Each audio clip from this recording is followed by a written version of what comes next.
करं प्रसन्नं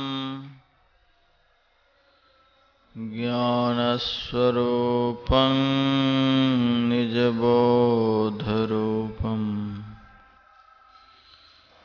योगीन्द्रमीड्यं भवरोगवैद्यं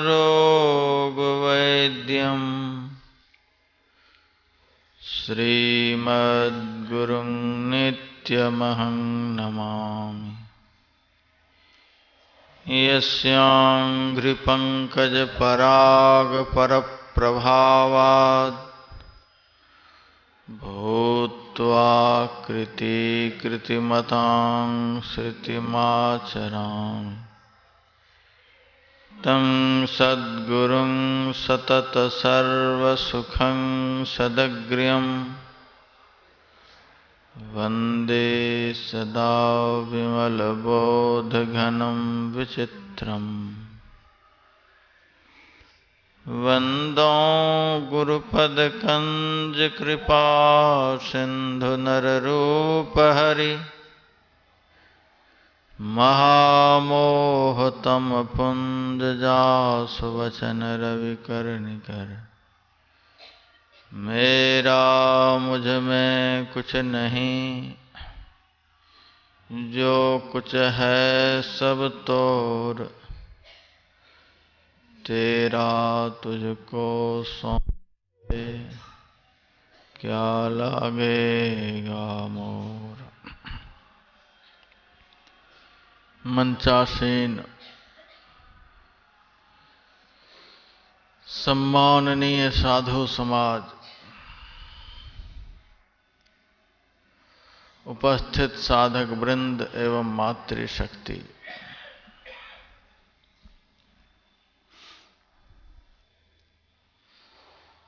एक बार संत कबीर साहब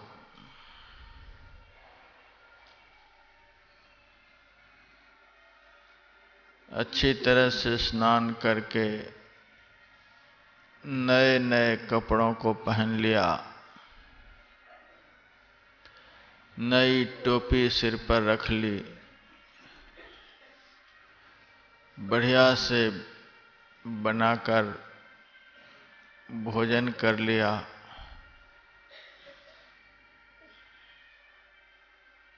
और आसन पर बैठकर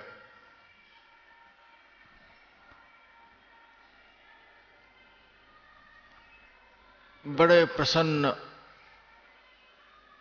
चित्त बैठ गए।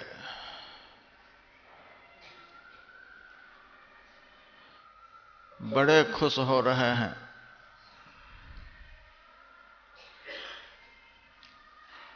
कुछ भक्त लोग आए थे, उन्होंने देखा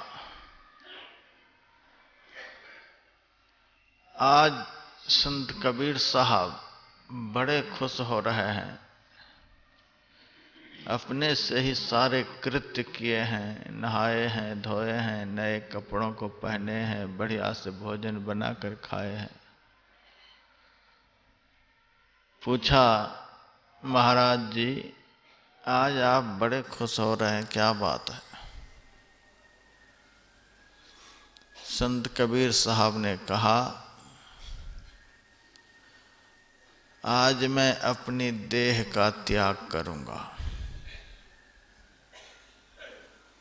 इस शरीर को छोड़कर चला जाऊंगा। आज आप शरीर को छोड़कर चले जाएंगे? हाँ, आज मैं चला जाऊंगा। महाराज, शरीर छोड़ने में आपको इतना आनंद आ रहा है, इतने आप खुश हो रहे हैं? हाँ, आज मुझे बड़ा आनंद आ रहा है, मैं शरीर छोड़कर चला जाऊंगा। महाराज, हम लोगों को तो बड़ा डर लगता है, मरने का नाम सुनकर रोंगटे खड़े हो जाते हैं, और आप खुशी खुशी देह त्याग की तैयारी कर रहे हो, आपको डर नहीं लगता है? संत कबीर साहब कहते हैं, जा मरने से जग डरे मेरे मन आनंद, कब मरी हों कब पाई हों पूरन परमानंद। जिस मृत्यु का नाम सुनकर दुनिया घबराती है, उस मृत्यु का नाम सुनकर मेरे को बड़ा आनंद आता है।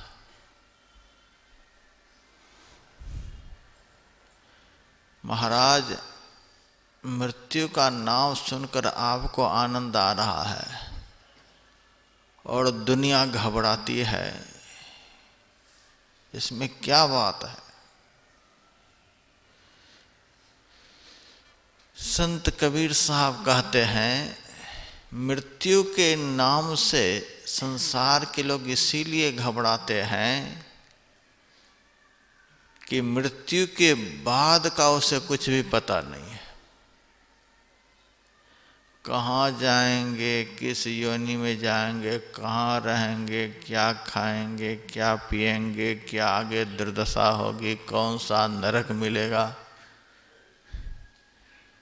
संसार के लोगों को केवल वर्तमान का पता होता है और संत को भूत का भी पता होता है, वर्तमान का भी पता होता है और भविष्य का भी पता होता है।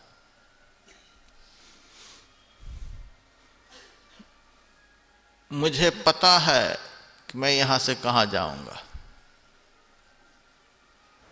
और यह भी पता है कि मैं दुख में नहीं जाऊंगा, यहां से भी अधिक आनंद में जाऊंगा। अभी तो शरीर है तो इस शरीर के लिए कपड़े की व्यवस्था करो, रोटी की व्यवस्था करो, पानी की व्यवस्था करो, रहने की व्यवस्था करो। दुनिया भर के आफत इस शरीर में लगे हुए हैं। अब यह मेरा शरीर समाप्त हो जाएगा और निर्गुण निराकार स्वरूप परमात्मा जो आनंद के समुद्र हैं, उसमें मैं जाकर के विलीन हो जाऊंगा। सारा दुख क्लेश सदा के लिए समाप्त हो जाएगा। मैंने इसी जीवन काल में रहते रहते आगे का रास्ता बिल्कुल साफ कर लिया है।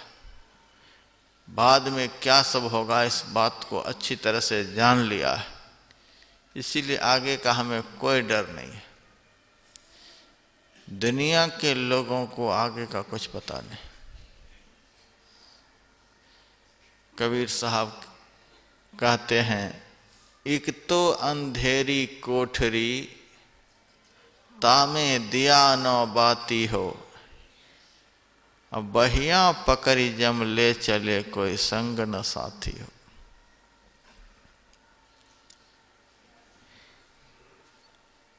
हम जिस शरीर में रहते हैं उस शरीर में घोर अंधकार छाया हुआ रहता है। आंखों को बंद करिए, देखिए कितना बड़ा अंधकार का साम्राज्य है। अंधकारेन ओ नद्धा, अंधकार से हम बुरी तरह घिरे हुए। और जो जीव अंधकार में घिरा हुआ रहता है, अंधकार में फंसा हुआ रहता है, उस जीव को लेने के लिए यमदूत आता है और बुरी तरह से उसकी दुर्दशा करता हुआ, घसीटता हुआ यमराज के पास लेकर जाता है। यमराज पूछते हैं, क्या सब करके आए हो? अपने किए हुए कर्मों पर पश्चाताप करता है। कुछ बोलने की हिम्मत नहीं होती है, क्योंकि बोलने लायक कोई काम ही नहीं किया। कर्म के अनुसार यमराज उनको सजा देते हैं। मरने के बाद अशुभ कर्मों की सजा 50,000 वर्ष से शुरू होती है। जैसे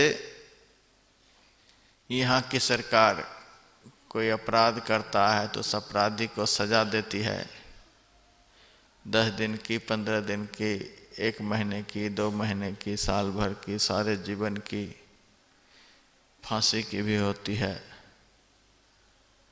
उसी तरह से पापात्मा पुरुष को भी सजा मिलती है। पापात्मा पुरुष के लिए नरक का जो स्थान है वही सजा का स्थान है। एक बार मेरा कार्यक्रम मुरादाबाद में चल रहा था। एक प्रेमी मेरे से कहा, महाराज सब जगह तो आप सत्संग सुनाते ही हैं, तो एक बार मुरादाबाद में जो कारागार है, कारागार के अंदर कुछ कैदी लोग हैं, उनको भी सत्संग सुना दीजिए। उन्होंने बड़े अधिकारियों से आदेश लिया और मेरे को लेकर कैद खाना के पास पहुंच गया।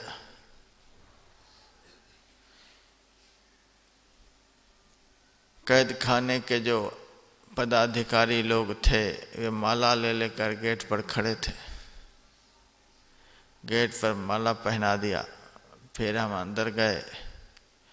बड़े आदर के साथ सब जगह दिखला रहे हैं, महाराज इस तरफ वे रहते हैं जिनको आजीवन कारावास मिला हुआ है, यहाँ पर वे रहते हैं जिनको 14 साल की सज़ा है, यहाँ वो रहते हैं जिसको 10 साल की सज़ा है, 5 साल की सज़ा है। पूरा कारागार घुमा घुमा करके दिखलाया। सबको हथकड़ी लगी हुई है, बेरी लगी हुई है। जेल में भी जेल है। जेल में जो जेल है उसको सेल घर बोलते हैं। जो जेल में भी रहकर अपराध करना नहीं छोड़ता है तो जेल में उसको सेल घर दिया जाता है। या तो आप खड़ा रहिए, या आप बैठे रहिए, या आप लेटे रहिए, आपको जैसे रहना है एक बात बोल जाइए। दीवार में ऐसे नुकीले नुकीले कांटे होते हैं कि आप हिल नहीं सकते। उसी में किसी को 15 दिन के, किसी को 20 दिन की, किसी को 1 महीने की, इस तरह की सज़ा होती है। सब हमको दिखना है। एक ही जेल में बहुत सारे अपराधी बहुत तरह की सज़ा को भोग रहे थे। हथकड़ी बेड़ी से जकड़े हुए हैं।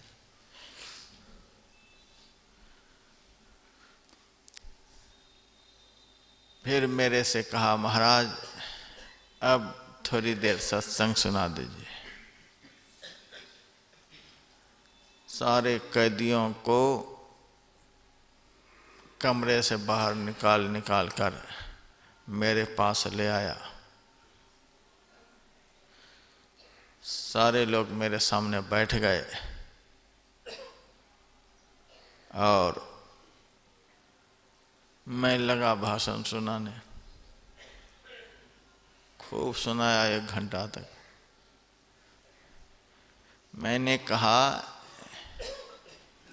अभी तुम लोग जिस कारागार में हो, इस कारागार में तो तुम्हारा शरीर रह रहा है।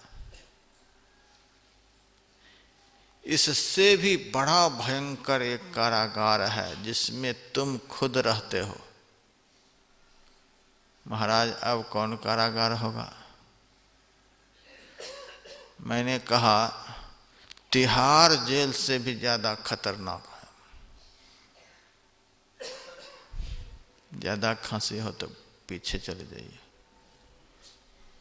तिहाड़ जेल से भी ज्यादा खतरनाक यह शरीर रूपी कारागार है। काया दुर्ग दुखद बंदी खाना, जलय अग्निया में दुख की, गुरु खोलिए वज्र कपाट अंधेरी सन्मुख की। यह शरीर निरंतर दुख देने वाला कारागार है, दुखद बंदी खाना। जिस कारागार में शरीर रहता है उस कारागार के कैदियों को मैंने देखा, कोई हंस भी रहा था, कोई रो भी रहा था, कुछ मायूस भी था। कोई मुस्कुरा भी रहा था, लेकिन इस शरीर रूपी कारागार में जो जीव फंस जाता है उसकी हंसी सदा के लिए खत्म हो जाती। दुखद बंदी खाना। इस शरीर रूपी कारागार से इसी जीवन काल में कोई निकल जाए,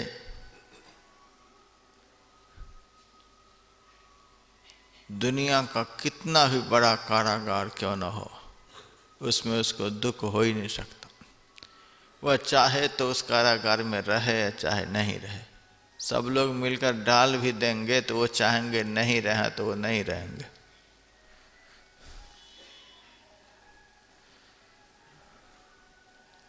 गोस्वामी लक्ष्मीनाथ परमहंस जी महाराज एक बार नेपाल गए। वहाँ के राजा ने इनसे कहा, आप कहाँ से आए हैं? इन्होंने बताया, क्या करते हैं? भजन कीर्तन करता हूँ। राजा बड़ा अभिमानी था। उन्होंने कहा, आपका क्या नाम है? इन्होंने कह दिया, मेरा नाम तो हाथी राम है। हाथी राम है? आदमी है और अपने को हाथी कहते हैं? अरे इस महात्मा को जेल के अंदर डाल दो। सिपाहियों ने पकड़कर लक्ष्मीनाथ परमहंस जी महाराज को जेल की तरफ लेकर जाने लगे। साथ में रहने वाले जो सेवक गण थे वे सब के सब रोने लगे। गोस्वामी लक्ष्मीनाथ परमहंस ने अपने शिष्यों से कहा, तुम लोग क्यों रो रहे हो? ये मूर्ख राजा हवा को पोटली में बंद करके रखना चाहता है। जिस रास्ते से हम लोग आए हैं उसी रास्ते से तुम लोग जाओ, हम आगे मिल जाएंगे। और इनको कारागार में बंद कर दिया। पूछा गया कि आप खाओगे क्या? इन्होंने कहा, जो हाथी खाता है वही खाऊंगा। बरगद की डालियां, पीपल की डालियां, केले के थंभ उस कोठरी में भर दिया, बाहर से ताला लगा दिया। 2-4 घंटे के बाद राजा ने सिपाहियों से कहा, एक बार जाकर देखो महात्मा मर तो नहीं गया। बुरी तरह से उनको मैंने अंदर में भर दिया है, एक बार देखो तो सही। जाकर देखते हैं, खिड़की से झांकते हैं तो वे तो है ही नहीं, गायब हो गए। ताला को खोलते हैं, जितनी डालियां थीं, केले के थंभ थे, सब लीद बन चुके थे और महाराज गायब थे। जाकर कहा, महात्मा तो है नहीं। अरे जाकर के देखो कहाँ गए, कहाँ गए? लगता है कि वो सिद्ध महापुरुष थे, हमसे तो बड़ा भारी अपराध हो गया, किसी तरह से वापस लाओ उनको, क्षमा मांगेंगे। घोड़े पर सवार होकर कुछ घुड़सवार गए।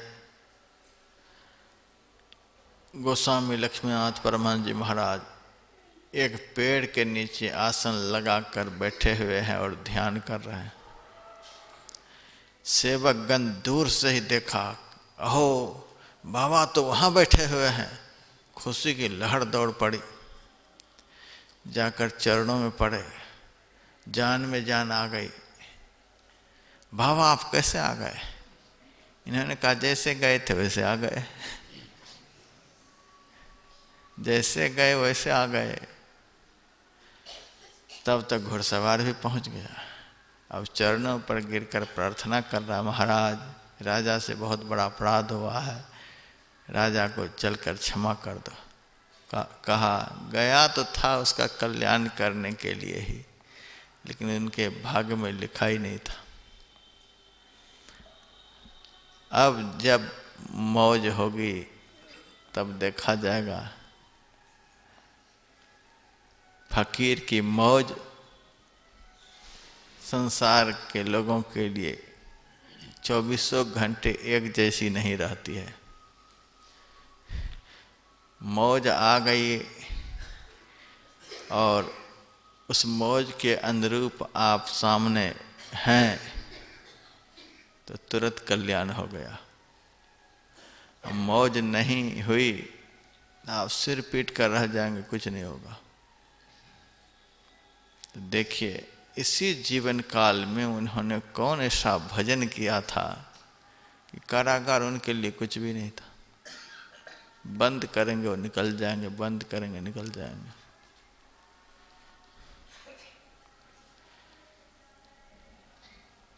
तो शरीर जो है भयंकर कारागार है। तो जैसे इस कारागार में, यहाँ के कारागार में बहुत तरह के कैदी लोग रहते हैं, उन कैदियों के लिए बहुत तरह की सजाएं होती हैं। उसी तरह से हम जो दिन रात कर्म करते हैं उस कर्म के अनुसार हमें भी आगे सजा मिलेगी। सबसे कम दिन की जो सजा है वह लिखा हुआ है 50,000 वर्ष की। शिव जी का वचन है, शिव पुराण में लिखा हुआ है 50,000 वर्ष।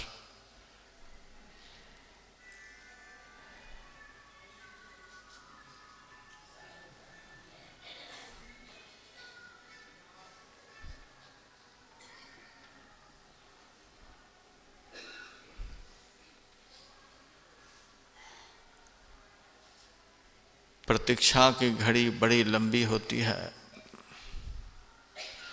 दुख का समय जल्दी कटता नहीं है।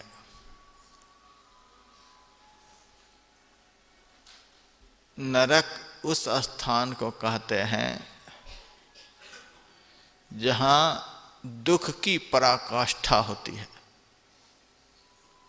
उससे बढ़कर तो कहीं दुख हो ही नहीं सकता। और सबसे कम दिनों की सजा नरक में 50,000 वर्ष की है। उससे आगे आगे देखेंगे।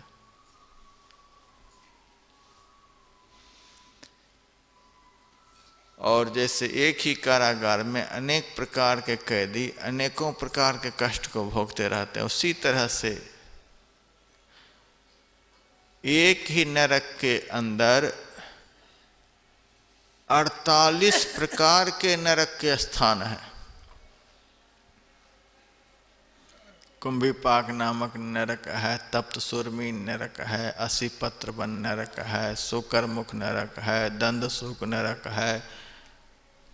इस प्रकार के बहुत तरह के नरक हैं। शिव पुराण में 48 प्रकार के नरकों की चर्चा, भागवत महापुराण में 28 प्रकार के नरकों की चर्चा, महाभारत के उमा माहेश्वर संवाद में तो असंख्यों नरकों की चर्चा है। किस कर्म के करने से किस नरक में किस तरह की सजा कितने दिनों तक भुगतनी पड़ती है, सब कुछ लिखा हुआ है। यह डराने धमकाने वाली बात नहीं है। और यह भी नहीं सोचिए कि यह सब नहीं होगा। भगवान शिव कहते हैं अपने किए हुए कर्मों का फल भोगे बिना 100 कल्प में भी जीव निस्तार नहीं पा सकता है। भोगना ही पड़ेगा। अवश्यमेव भोक्तव्यम कृतं कर्म शुभाशुभम। हमें मृत्यु के नाम से डर क्यों होता है?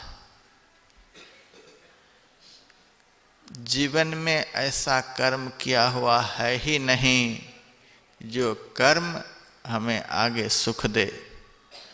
जीवन में कोई ऐसी साधना की नहीं जिस साधना के बल से आगे का रास्ता हमें दिखलाई दे।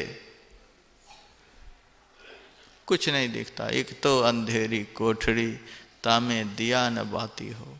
बिल्कुल आगे का रास्ता बंद है, कुछ दिखता ही नहीं। 90 साल का एक बुढ़ा चारपाई पर पड़े पड़े सड़ रहा था। उनका दुख नहीं देखा जा रहा था। मैंने उनके पास जाकर कहा, बूढ़े महाराज इतने कष्ट में पड़े हुए हो, कहो तो मैं तुम्हारे लिए भगवान से दुआ करूं कि भगवान तुम्हें उठा ले। बहुत जोर से मेरे ऊपर बिगड़ा, भगवान तुमको उठा ले। मेरे को भगवान क्यों उठाएंगे, तू जल्दी से चला जा, आगे नाथ न पीछे पगहा, कोई नहीं जा तू। 90 साल का हो गया है, चारपाई पर पड़े पड़े सड़ रहा है, फिर भी मृत्यु का नाम सुनना नहीं चाहता। जा मरने से जग डरे, भीतर भीतर डर रहा है, इसीलिए डरता है कि आगे क्या होगा। आगे का रास्ता तो साफ किया नहीं है, आगे अब क्या होगा, इसीलिए यहाँ से जाने का मन नहीं करता। संत इसी जीवन काल में आगे के रास्ता को साफ किए हुए होते हैं, उनको शरीर छोड़ने में कोई डर ही नहीं होता। महर्षि रमन को देह में कैंसर के ट्यूमर निकल आए। भक्तों ने कहा, भगवान बड़ा ही खतरनाक रोग शरीर में हो गया है, मरणांतक पीड़ा देने वाला यह रोग है, शरीर को भी खत्म कर देता है। यदि आप कहें तो मैं बड़े डॉक्टर को बुलाकर इसकी सर्जरी करवा दूं। कहा, इस ट्यूमर से हमको तो कोई तकलीफ नहीं है, जब हमारे हाथ रह रहा है, पैर रह रहा है, आंख रह रही है, कान रह रहा है, सारे अंग प्रत्यंग रह रहे हैं, तो इसके साथ यह भी रहेगा, इसको भी रहने दो। आज कैंसर का ट्यूमर किसी की देह में निकल जाए तो हौसले पस्त हो जाते हैं। राई के दाने से छोटे भी ट्यूमर निकल आए तो भी दिल घबराता है, पता नहीं क्या होगा, पता नहीं क्या होगा। अब बड़ा सा ट्यूमर निकल आया है और कहते हैं जब सब कुछ इस शरीर में रह ही रहा है तो यह भी रहेगा, रहने दो इसको। भक्त घबरा रहे हैं, बहुत आग्रह करते हैं। तब कहा, यदि तुम लोगों को दुख होता है, हमको दुख नहीं है इससे, तुम लोगों को यदि दुख है तो सर्जरी करा दो। चेन्नई से डॉक्टर को बुलाया गया और ट्यूमर को निकाल दिया। एक जगह से निकाला तो दूसरी जगह से निकल आया। फिर भक्त दुखी हो गए, भगवान फिर दूसरा ट्यूमर निकल आया है। भगवान ने कहा, अरे मैंने तो पहले ही कहा था रहने दो, वो रहने के लिए आया था तो इनको निकाल रहा है, रहने दो इसको। नहीं नहीं भगवान, हम चाहते हैं इसको निकाल दें। ठीक है, निकाल दो।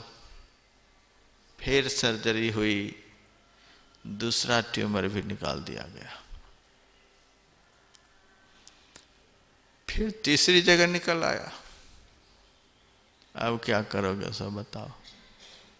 डॉक्टर ने कहा, अब इस अंग को काट करके निकालना पड़ेगा। महर्षि रमन ने कहा, भगवान का दिया हुआ यह शरीर है, भगवान का बनाया हुआ इस शरीर का एक एक अंग है, भगवान के दिए हुए अंग का मैं छिंदन करवाना नहीं चाहता, इसे कटवाना नहीं चाहता, रहने दो। अब भगवान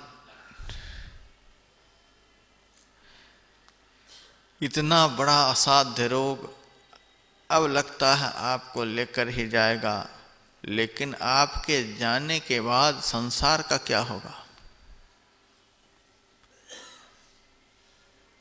एक माई उठकर खड़ी हुई और कहने लगी, भगवान,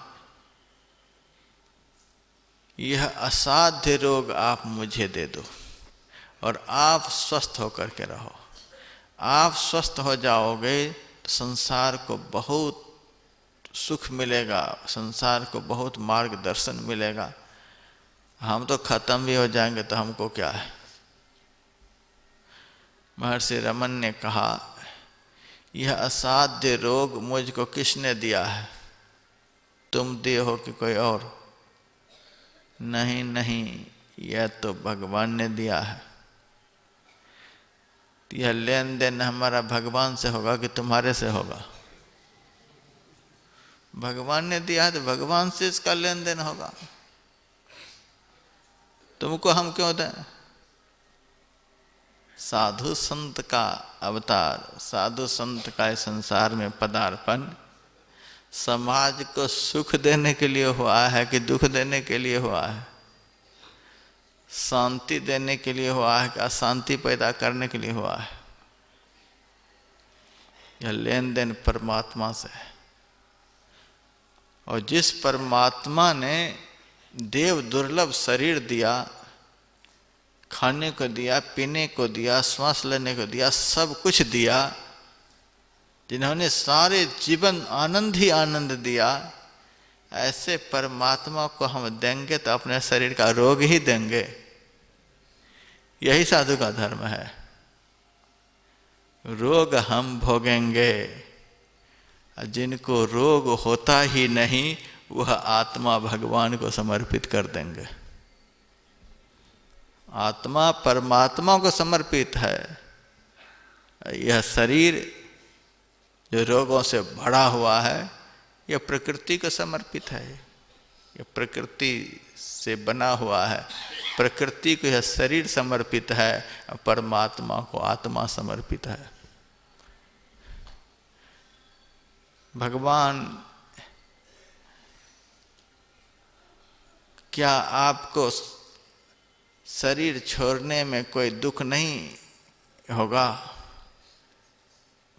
महर्षि रमन ने कहा, देखो, जिस पत्तल में आदमी एक बार भोजन कर लेता है उस पत्तल को उठाकर फेंकने में किसी को दुख भी होता है? उसको तो कोई दुख नहीं होता। महर्षि रमन ने कहा, यह शरीर रूपी पत्तल कुछ उपयोग और कुछ उपभोग के लिए मिला था। शरीर रूपी पत्तल का काम हो गया, अब इसको कूड़ादान में डालने में हमको कोई तकलीफ नहीं। रोता तो वह आदमी है, दुखी तो वह आदमी होता है जिन्होंने शरीर रूपी पत्तल का कोई काम नहीं ले पाया, कोई काम ही नहीं कर पाए। नहीं सत्संग भजन नहीं हरि को, नहीं शुभ कर्म कियो, कहे कबीर सुनो भाई साधो चोला छूट गयो। बिल्कुल आगे का रास्ता अवरुद्ध, शरीर का उपयोग कुछ कर ही नहीं पाए। इह चेद सकद बोधुम प्राग शरीरस विस्रस ततः सर्गेषु लोकेषु शरीरत्वाय कल्पते। इस शरीर के त्याग से पूर्व ही यदि आप अपना परम कल्याण नहीं कर लेते हैं तो फिर दुख सुखमय संसार के भोगों को भोगने के लिए बारंबार आते जाते रहेंगे।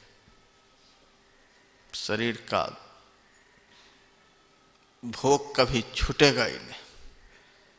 इसी जीवन काल में उस रास्ता को साफ करके जाना है, नहीं तो यमदूत घसीट घसीट करके ले जाएंगे।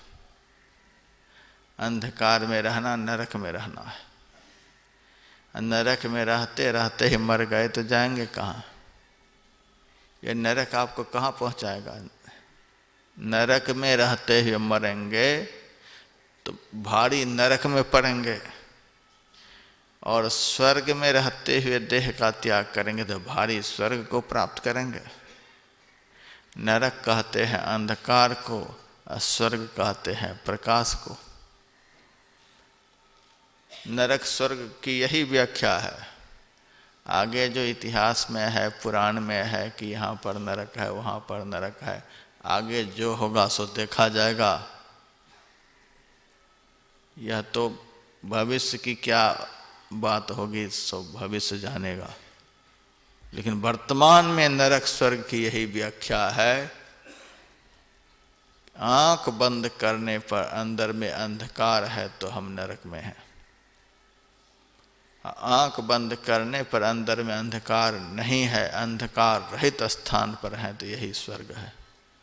अंधकार नरक और प्रकाश स्वर्ग।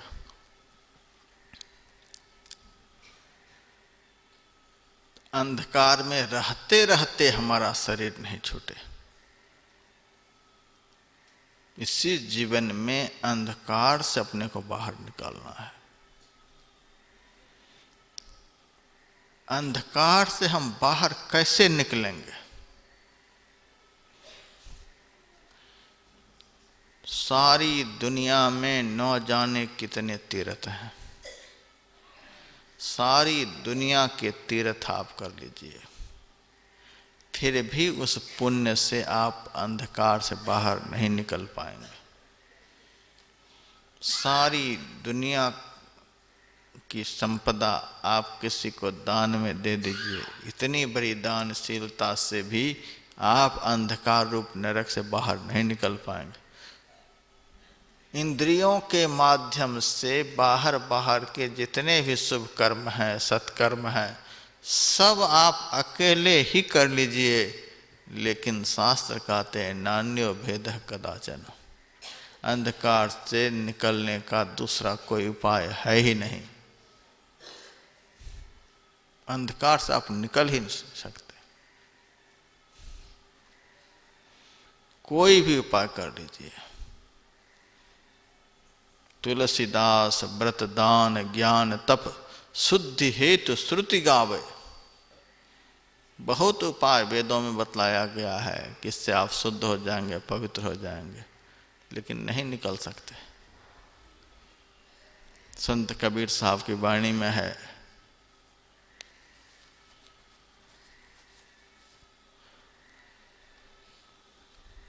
कि दो भाई आपस में बड़ा प्रेम के साथ रहता था।